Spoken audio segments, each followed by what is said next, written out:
మనం ధ్రువ నక్షత్రం వరకు చూసాము లాస్ట్ వీడియోలో. ఇది ఎల్లప్పుడూ ఆకాశంలో ఒకే స్థితిలో ఉంటుందని సప్తర్షి నక్షత్ర రాశి ఊర్సా మేజర్ సహాయంతో ఈ ధ్రువ నక్షత్రాన్ని మనం గుర్తించవచ్చు. భూమి స్వయంగా ప్రకాశించదని మనం తెలుసుకున్నాం. మరి భూమి ఎక్కడి నుండి వేడి కాంతిని పొందుతుంది? భూమికి కాంతిని వెలుతురుని ఇచ్చేది సూర్యుడే. సూర్యుడు భూమికి దగ్గరగా ఉన్న నక్షత్రం కాబట్టి భూమి సూర్యుని నుండి కాంతిని వేడిని పొందుతుంది. భూమి మాత్రమే కాదు, మరో 7 గ్రహాలు కూడా సూర్యుని చుట్టూ తిరుగుతున్నాయి. సూర్యుడు 8 గ్రహాలు, ఉపగ్రహాలు, గ్రహశకలాలు, ఉల్కలు అని పిలువబడే కొన్ని ఖగోళ వస్తువులు సౌర వ్యవస్థను ఏర్పరుస్తాయి. సూర్యుడు యజమానిగా ఉన్న దీనిని మనం సౌర కుటుంబం అని పిలుస్తాం. సూర్యుడు సౌర కుటుంబంలో మధ్య ఉన్నాడు. ఇది చాలా పెద్దది మరియు వేడి వాయువులతో కూడి ఉంది. ఇది సౌర కుటుంబాన్ని ఒక క్రమంలో బంధించి ఉంచగలిగే అయస్కాంత శక్తిని తన వైపు లాగగల శక్తి అనమాట. ఇది అయస్కాంత శక్తిని అందిస్తుంది. సౌర కుటుంబంలోని ప్రతి సభ్యుడు సూర్యుని చుట్టూ తిరుగుతాడు. సౌర కుటుంబానికి అవసరమైన వేడి కాంతిని సూర్యుడు అందిస్తాడు. సూర్యుని ఉపరితలంపై దాదాపు 6000 డిగ్రీల సెల్సియస్ ఉష్ణోగ్రత ఉంటుంది. సూర్యుని ఉపరితలంపై ఎంత సెల్సియస్ డిగ్రీల ఉష్ణోగ్రత ఉంటుంది? 6000 డిగ్రీల సెల్సియస్ ఉష్ణోగ్రత ఉంటుంది. గైస్, నేను నోట్స్ వీడియోలో రాయట్లేదు, అంటే నేను నోట్స్ చేసుకోవట్లేదు. ఎందుకంటే నేను రాసుకోవడం వల్ల లేట్ అయిపోతుంది కదా. నోట్స్ రాయడం వల్ల వీడియో అనేది లేట్ అయిపోతుంది, అంటే లెంత్ ఎక్కువ అవుతుంది. ఇట్లా మీకు కూడా చిరాకు అనిపించవచ్చేమో. అంటే కొంతమంది ఫాస్ట్గా రాసుకునే వాళ్ళు ఉంటారు కదా, నేను రాసేది కొంచెం స్లోగా ఉంటుంది. నేను రాసేటప్పుడు మీ టైం వేస్ట్ అయిద్దేమో అని చెప్పేసి నేనైతే బిట్స్ నోట్ చేయట్లేదు. నేను వీడియో అయిపోయిన తర్వాత అయితే నేను నోట్ చేసుకుంటాను. మీరు ఇలా ఇప్పుడు ఇది ఉంది కదా, సూర్యుని ఉపరితలంపై దాదాపు 6000 డిగ్రీల సెల్సియస్ ఉష్ణోగ్రత ఉంటుంది. ఇక్కడ ఒక బిట్ వచ్చినప్పుడు నేను రెండోసారి రిపీట్ చేస్తాను అనమాట. ఇది ఇంపార్టెంట్, రాసుకోండి ఇది బిట్టుగా అని చెప్పేసి మీరు రాసేసుకోండి. నీడున్న వాళ్ళు లేదా విన్నా పర్వాలేదు, మీకు తెలిస్తే ఇది ఒక రివిజన్ లాగా అనిపిస్తుంది అనమాట. సూర్యుని ఉపరితలంపై ఎన్ని డిగ్రీలు? 6000 డిగ్రీల సెల్సియస్ ఉష్ణోగ్రత అనేది ఉంటుంది. కానీ ఆ విపరీతమైన వేడి మనకు అంతగా అనిపించదు, ఎందుకంటే అది మనకు దూరంగా ఉంది. భూమి నుండి సూర్యుడు సుమారు 15 కోట్ల కిలోమీటర్ల దూరంలో ఉన్నాడు.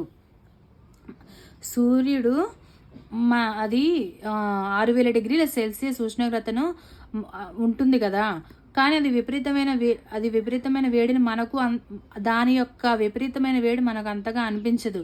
బికాజ్ ఎందుకంటే అది మనకు దూరంగా ఉంది కదా. సూర్యుడు 3వ గ్రహం భూమి. ఈ భూమి నుండి సూర్యుడు సుమారు 15 కోట్ల కిలోమీటర్ల దూరంలో ఉన్నాడనమాట.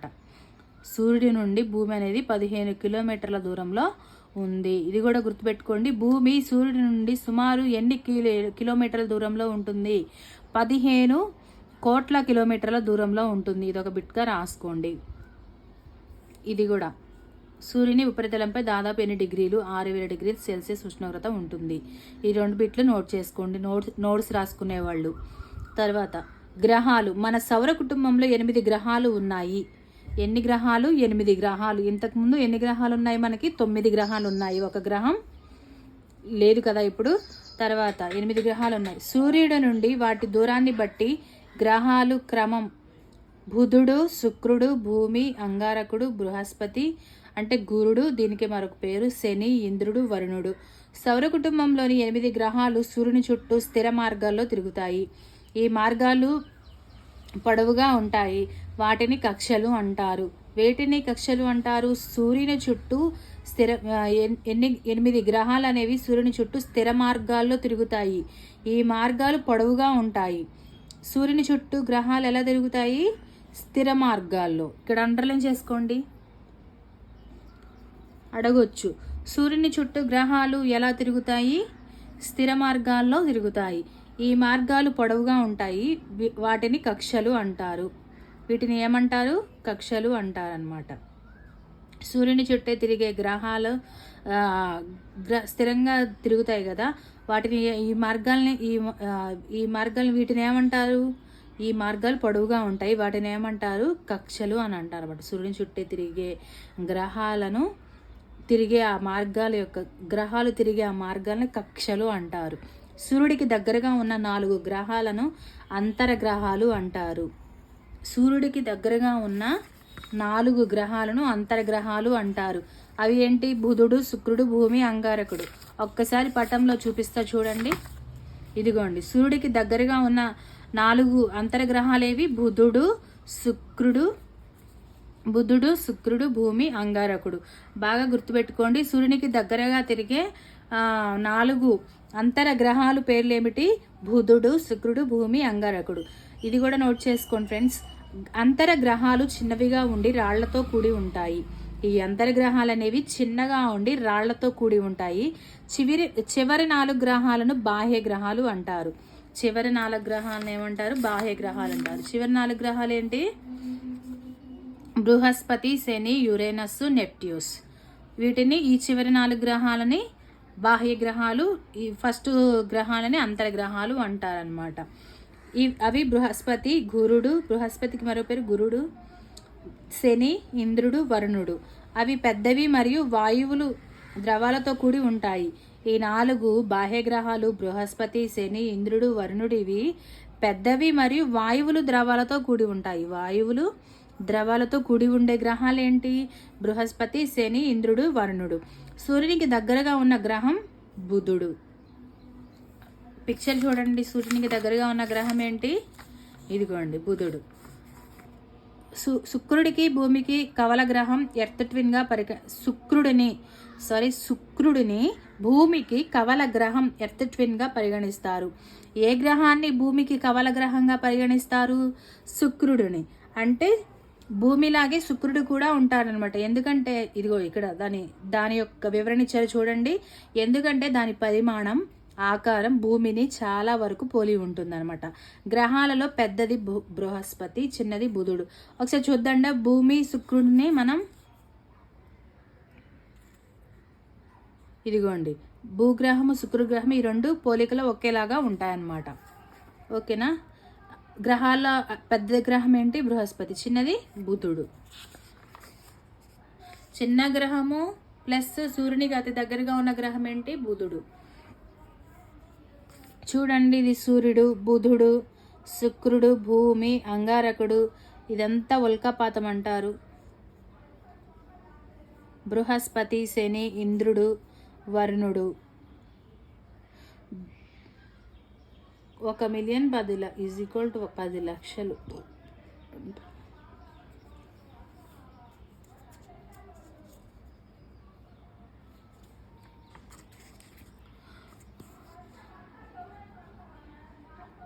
రెండు వేల 2006 సంవత్సరం వరకు మన సౌర కుటుంబంలో 9 గ్రహాలు ఉండేవి.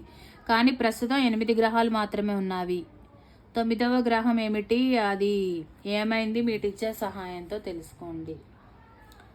ప్లూటో అనే గ్రహం ఉండేది కదా, 9వ గ్రహం. అది అంతరించిపోయిందండి. అది సరిగ్గా కనిపించట్లేదని చెప్పేసి గ్రహాల్లో నుండి దాన్ని తీసేశారనమాట.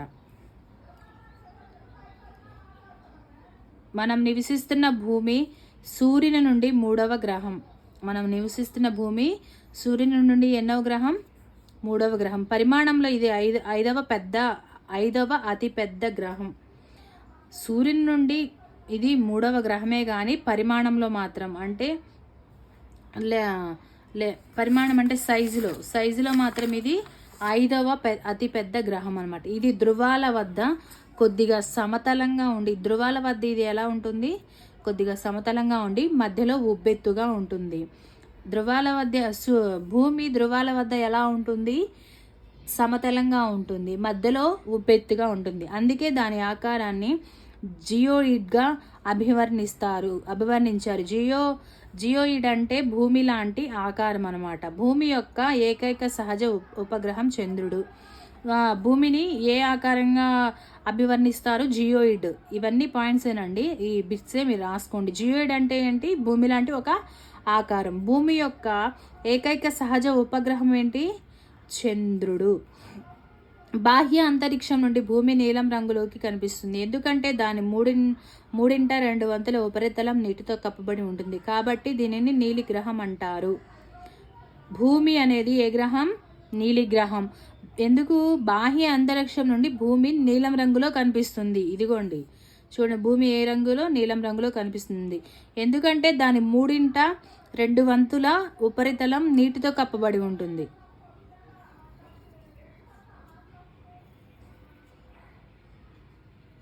భూమిలో 3/2 వంతుల ఏంటి, ఎందుకంటే దాని 3/2 వంతుల ఉపరితలం నీటితో కప్పబడి ఉంటుంది. భూమిని 3 భాగాలు చేసుకుంటే 2 వంతులు నీరే ఉంటుంది. ఇది నీటితో కప్పబడి ఉంటుంది. భూమిని 3 భాగాలు అనుకోండి, 2 నీలే ఉంటుంది, 1% మాత్రమే భూమి. కాబట్టి ఇది నీలి గ్రహం అంటారు.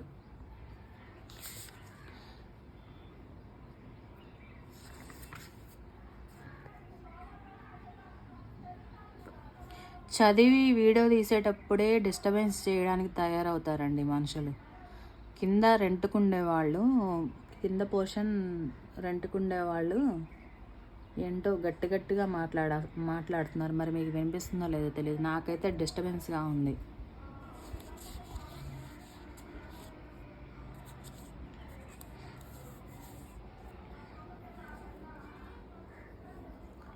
ఏ డిస్టర్బెన్స్ లేకుండా చక్కగా మీకు వీడియో చేయాలి అని, నేను చదివేది మీకు కూడా నాలాగా అర్థం అవ్వాలి అని చెప్పేసి నేను చేస్తాను. ఈ వీడియో స్టార్ట్ చేయగానే ఏదో ఒక డిస్టర్బెన్సెస్ వస్తూ ఉంటాయి. జీవులు జీవించటానికి అత్యంత అనుకూలమైన గ్రహం భూమి. ఇది 4 ప్రధాన ఆవరణాలు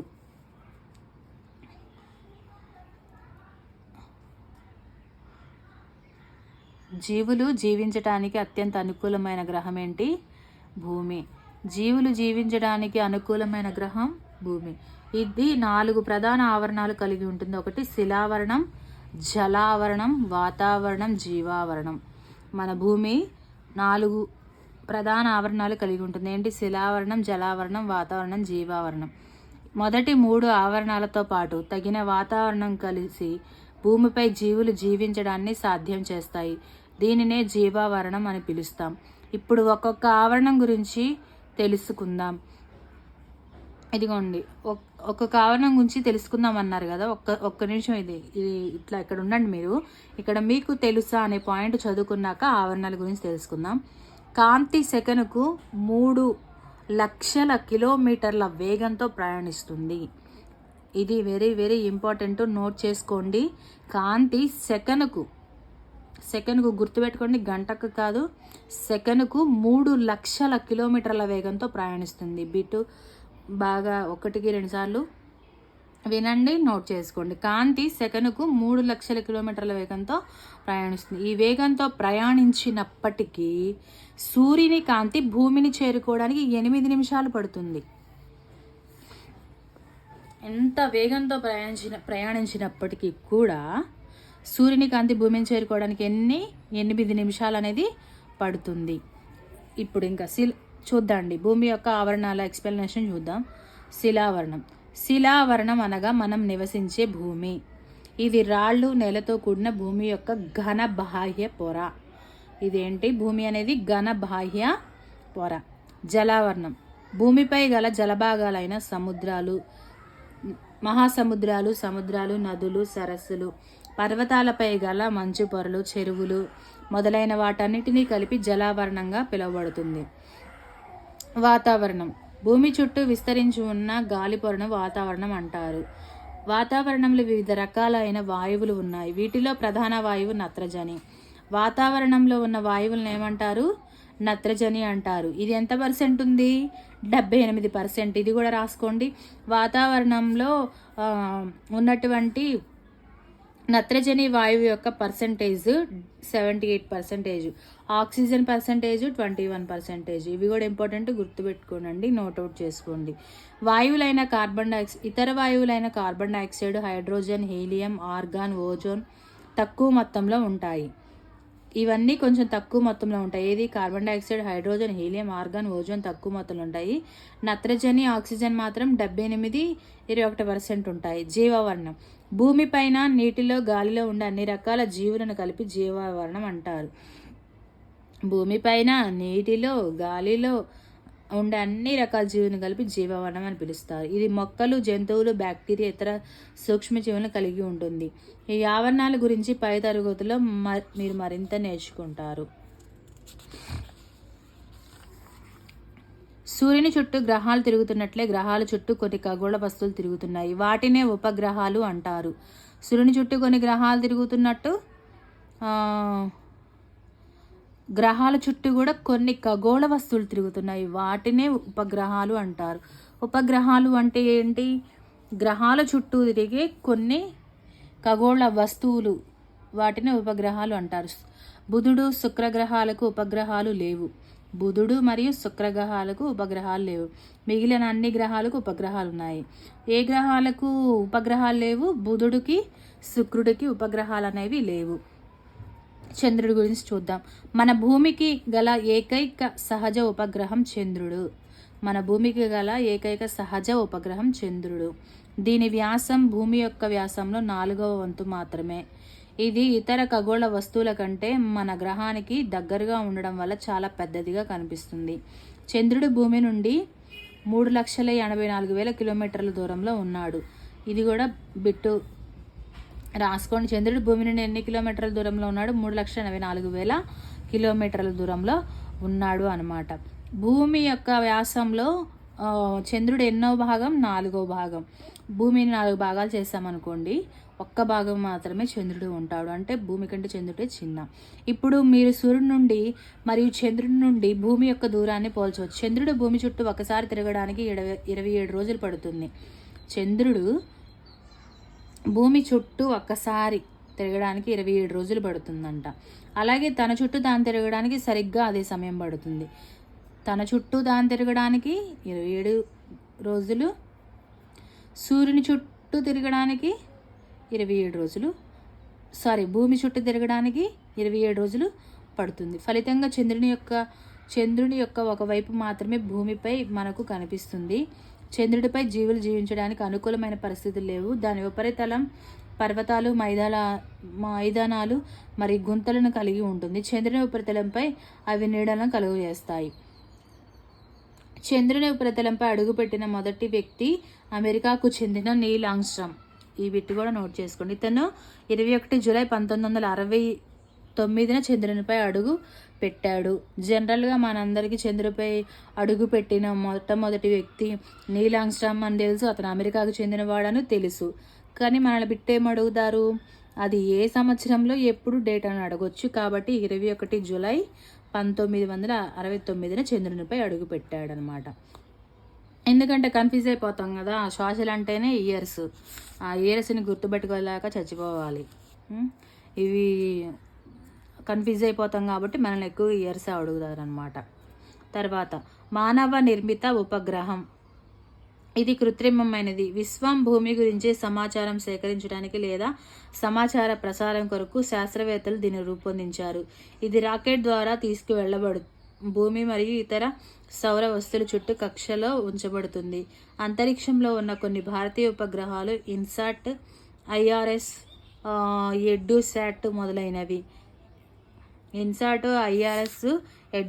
మొదలైనవి. భారత అంతరిక్ష పరిశోధన సంస్థ ఇస్రో శ్రీహరికోటలోని తన ప్రయోగ కేంద్రం నుండి ఉపగ్రహాలను అంతరిక్షంలోకి ప్రవేశపెడుతుంది. ఏ సంస్థ ఉపగ్రహాలను అంతరిక్షంలోనికి పంపించేది?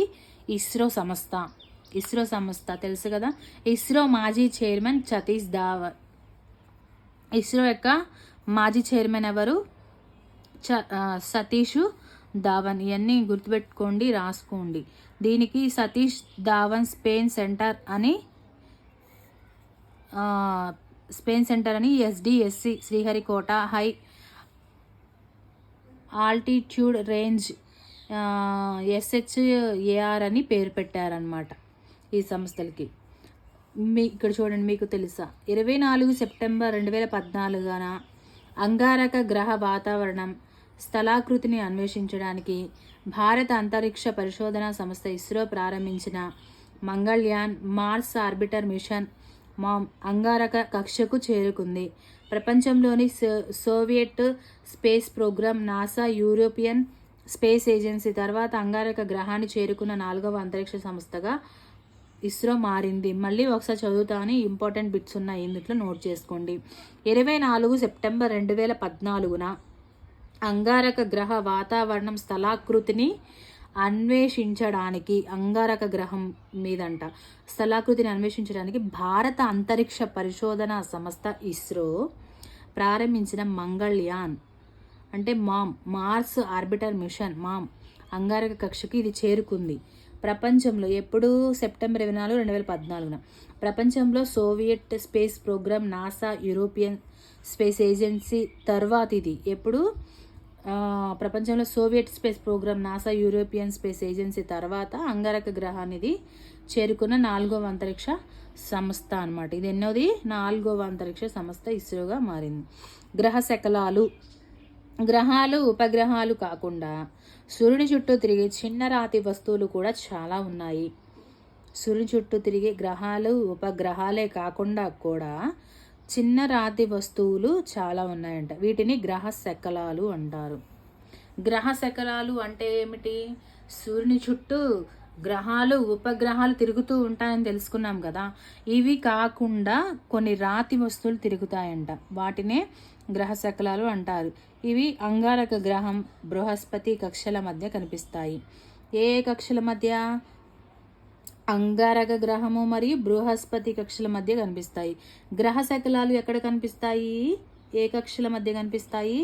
అంగారక గ్రహము, బృహస్పతి కక్షల మధ్య కనిపిస్తాయి. ఈ గ్రహ శకలాలు చాలా సంవత్సరాల క్రితం పేలిన గ్రహం యొక్క భాగాలు అని శాస్త్రవేత్తల అభిప్రాయం. ఈ గ్రహ శకలాలు అనేవి చాలా సంవత్సరాల క్రితం పేలిన గ్రహం యొక్క భాగాలు అని శాస్త్రవేత్తల అభిప్రాయం. ఒక గ్రహం నుంచి పేలిపోయి కొన్ని ముక్కలుగా విడిపోయాయేమో అని అయిపోయాయేమని శాస్త్రవేత్తలు వీటి గురించి అభిప్రాయపడుతున్నారు అన్నమాట. ఈ గ్రహ శకలాల గురించి. గ్రహ శకలాలు అంటే ఏంటి? చిన్న రాతి వస్తువులు కదా.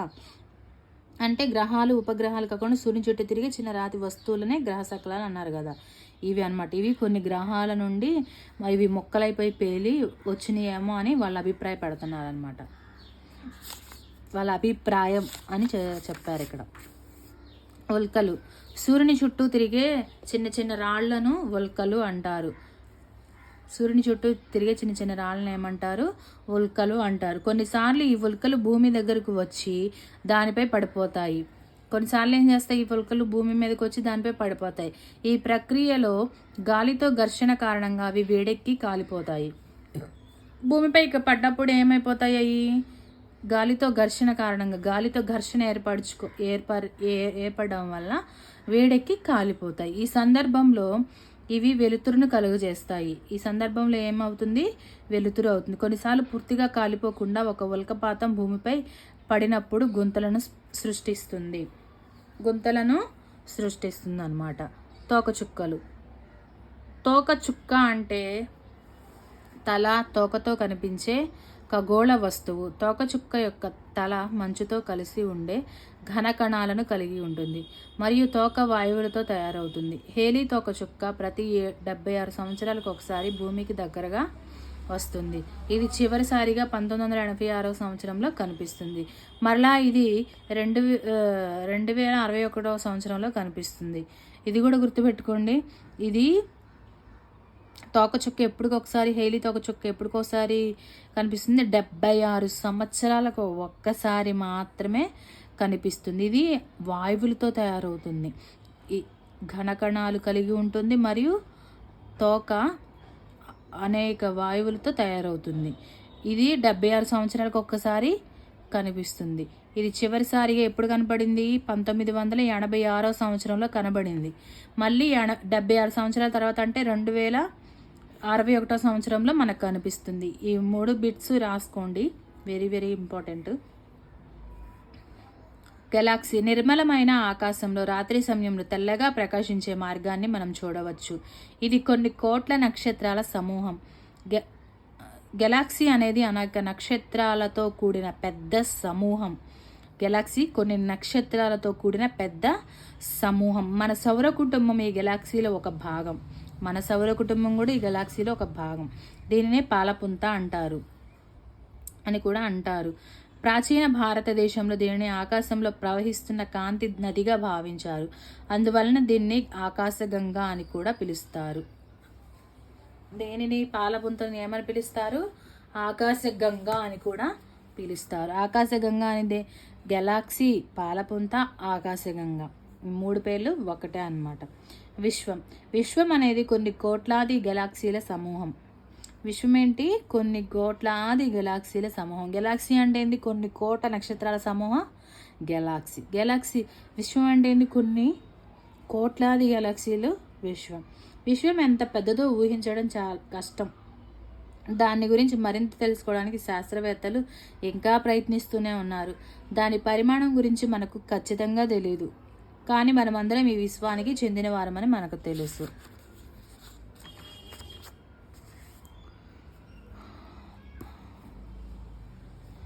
ఇక్కడ ఏంటో ఇచ్చారు.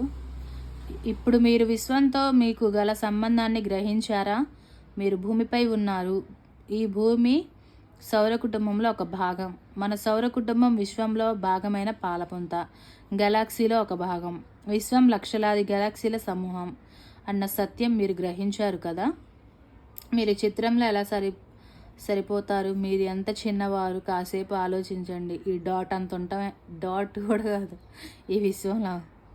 అసలు ఎలా పోల్చాలో కూడా పోల్చలేము. సరే, 10 క్వశ్చన్. గెలాక్సీ అంటే ఏంటి? కోట్లాది నక్షత్రాల సమూహం గెలాక్సీ. గ్రహ శకలాలు అంటే ఏంటి? అంగారకుడు, బృహస్పతి మధ్య గల గ్రహ శిథిలాలు చూసాం కదా. ఉల్కలు సూర్యుని చుట్టూ తిరిగే చిన్న చిన్న రాళ్ళు. ఎవరి చుట్టూ? సూర్యుని చుట్టూ. ఉపగ్రహాలు గ్రహాల చుట్టూ తిరిగే ఖగోళ వస్తువులు. కక్ష సూర్యుని చుట్టూ గ్రహాలు తిరిగే మార్గం.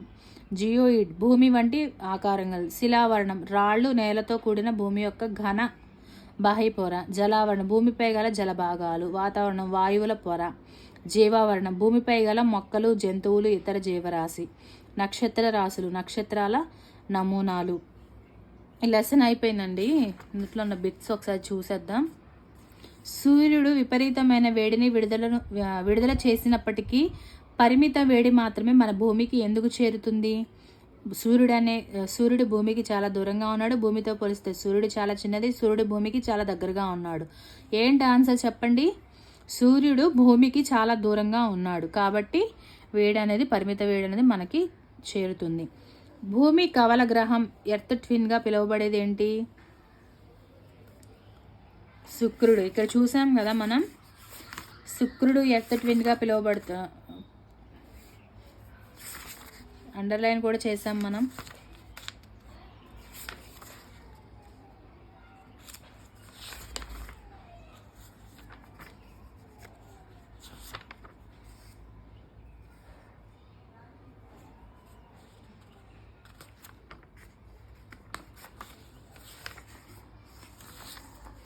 శుక్రుడు నేను చూపిస్తా. ఎక్కడ అండర్లైన్ చేసాం.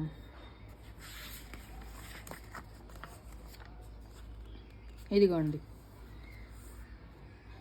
శుక్రుడిని భూమికి కవల గ్రహం అంటే ఎర్త్ ట్విన్గా పరిగణిస్తారు. అంటే ఆన్సర్ తెలుసు, అందరికీ విన్నారు, కానీ ఎక్కడుందో చూపించాలి కదా మనకి లెసన్లో. తర్వాత సూర్యుడికి 3వ సమీప గ్రహం ఏది? భూమి. చూసారా డయాగ్రామ్లో చూడండి, సూర్యునికి 3వ ఉపగ్రహం, అదే 3వ గ్రహం భూమి. అన్ని గ్రహాలు సూర్యుని చుట్టూ ఇటువంటి కక్షల్లో తిరుగుతాయి. ఏ కక్షల్లో?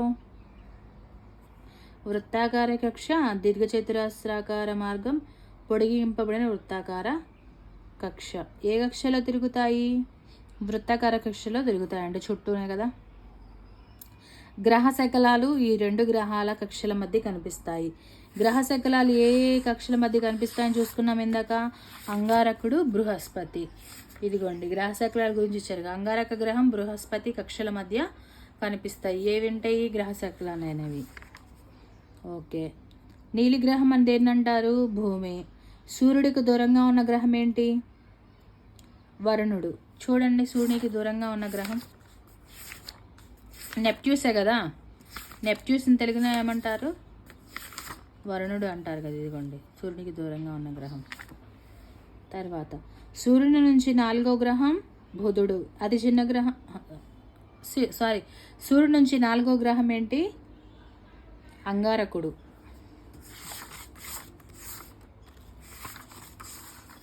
ఎందుకు ప్రతిసారి డయాగ్రామ్ చూపిస్తున్నాను, మీకు గుర్తుండాలని చెప్పేసి. ఇలా మనం విన్నదానికంటే కూడా చూసి చదివి విన్నది బాగా గుర్తుంటుంది కదా, చూసి నేర్చుకున్నది. సో అందుకని ప్రతిసారి డయాగ్రామ్ అనేది చూపిస్తున్నాను అనమాట.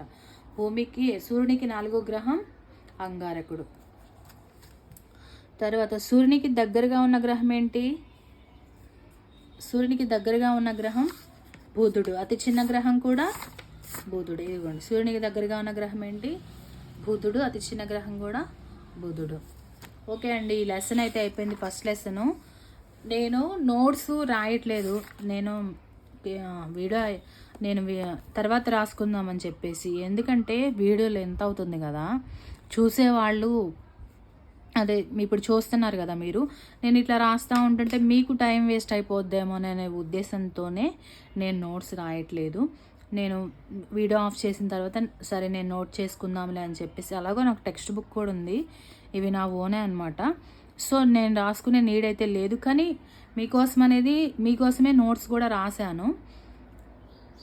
కానీ ఎందుకులే వీడియోలు ఎంత అయిపోతుంది కదా అని చెప్పేసి నేను చెప్తే నోట్ చేసుకుంటారులే అని చెప్పేసి నోట్స్ రాయట్లేదు. నేను చెప్తున్నాను కదా మధ్యలో బిట్స్, అవి నోట్ చేసుకోండి. ప్లస్ ఇవి కూడా ఇంపార్టెంట్ అనమాట, ఇవి కూడా రాసుకోండి. ఇంతే ఫ్రెండ్స్, ఈ లెసన్ అయితే అయిపోయింది. నెక్స్ట్ క్లాస్లో రేపు ఇంకొక ఈ లెసన్ని కవర్ చేద్దాం అండి, గ్లోబు భూమికి నమూనా అనే లెసన్ని. యాక్చువల్గా నేను ఈ లెసన్ 2 పార్ట్సే చేద్దాం 1 పార్టే చేద్దాం అనుకున్నానండి. ఒక్కొక్క లెసన్ ఒక వీడియో కానీ చేద్దాం అనుకున్నాను. కొన్ని డిస్టర్బెన్సెస్ వల్ల మధ్యలో ఆపేసాను వీడియో. సో ఇంక ఇది పార్ట్ 2గా పెడతానమాట. పార్ట్ 1 పార్ట్ 2గా ఈ లెసన్ పెట్టేస్తాను. చూడండి, స్పీడ్గా వినేసేయండి. టీవీలో కానీ ఫోన్లో కానీ పెట్టుకొని చక్కగా పనిచేస్తూ కూడా వీడియోస్ చూసుకోవచ్చు. సబ్జెక్ట్ అనేది లోపలికి వెళ్తుంది. నా వీడియోస్ అర్థమవుతున్నాయి అని నేను అనుకుంటున్నాను. ఇంకా ఏమన్నా మీరు నాకు ఏదైనా సలహాలు ఇస్తే ఇవ్వండి, ఓకేనా. ఇంకా అంటే కొంతమంది కనిపించట్లేదండి, క్లారిటీ లేదు. రీడింగ్ అయితే బాగుంది కానీ క్లారిటీ లేదు అంటున్నారు. మీరు మ్యాక్సిమైజ్ చేసి చూడండి వీడియో, అంటే అడ్డంగా ఫోన్ ఇట్లా ఉంటుంది కదా, ఇలా పెట్టి చూడండి. మ్యాక్సిమైజ్ చేసి బాగా కనిపిస్తుంది. ఇది చాలా మంచి క్వాలిటీ. ఇది నేను ఐఫోన్లో తీస్తున్నానండి వీడియో, చాలా సూపర్ క్వాలిటీ ఉంది. ఇలా పెట్టి చూడండి. ఇంతకంటే క్వాలిటీ అంటే ఇంకా లేదు, ఇది బాగా క్వాలిటీ వస్తుంది. ప్రతి లెటర్ కూడా చాలా క్లియర్గా కనిపిస్తుంది. ఇది ఒకటి నోట్అవుట్ చేసుకోండి. ఇంకా కొంతమంది పీడిఎఫ్లో నోట్స్ పెట్టండి మేడం అంటున్నారు. నోట్స్ పీడిఎఫ్లో పెట్టడానికి అంటే మేబీ వాళ్ళు జిరాక్స్ తీయించుకోవడానికి అడిగారేమోనండి. అదే చెప్తున్నాను కదా, నోట్స్ నేను మీ ముందు రాయడం కష్టమవుతుంది. పోనీ నేను రాసిన నోట్స్ కావాలంటే పీడిఎఫ్లో పెడతాను కంపల్సరీ, ఓకేనా. ఇది టెట్కి డిఎస్సికి సంబంధించిన సిలబస్ అండి. కొంతమంది ఇది డిఎస్సి సిలబసా అని అడిగారు. టెట్కి డిఎస్సికి రెండు ఉపయోగపడే సిలబస్. ప్లస్ ఎస్ఏ వాళ్ళకి ఎస్జిటి వాళ్ళకి కూడా ఉపయోగపడుతుంది. ఎస్ఏ వాళ్ళు సోషల్ అయితే వాళ్ళకి ఇది ఉపయోగపడుతుంది కదా. ఎస్జిటి వాళ్ళకి యాజ్ యూజువల్ అన్ని సబ్జెక్ట్స్ కావాలి కాబట్టి ఎస్జిటి వాళ్ళకి కూడా ఉపయోగపడుతుంది అనమాట. ఓకేనా ఫ్రెండ్స్, ఇంకా ఈ వీడియో గురించి మీకు ఏమన్నా ఇంకా డౌట్స్ ఏమన్నా నాకు కామెంట్స్ చేయండి, నేను చెప్తాను. ఇంకొకటి క్వశ్చన్స్ అనేవి నేను కమ్యూనిటీలో పోస్ట్ చేస్తాను. చిన్నపాటి అంటే మీరు గెస్ చేయగలుగుతారా లేదా క్వశ్చన్ అనేది.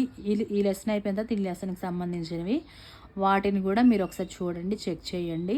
ఇంకా ముందు వీడియోస్లో మంచి కంటెంట్ చేస్తూ ఉంటాను. ఫస్ట్ అయితే టెక్స్ట్ బుక్స్ అన్నీ కవర్ చేయాలనేది నా ఉద్దేశం. తర్వాత బిట్స్ రూపంలో వీడియోస్ చేస్తాను. ఓకేనండి, థ్యాంక్ యూ.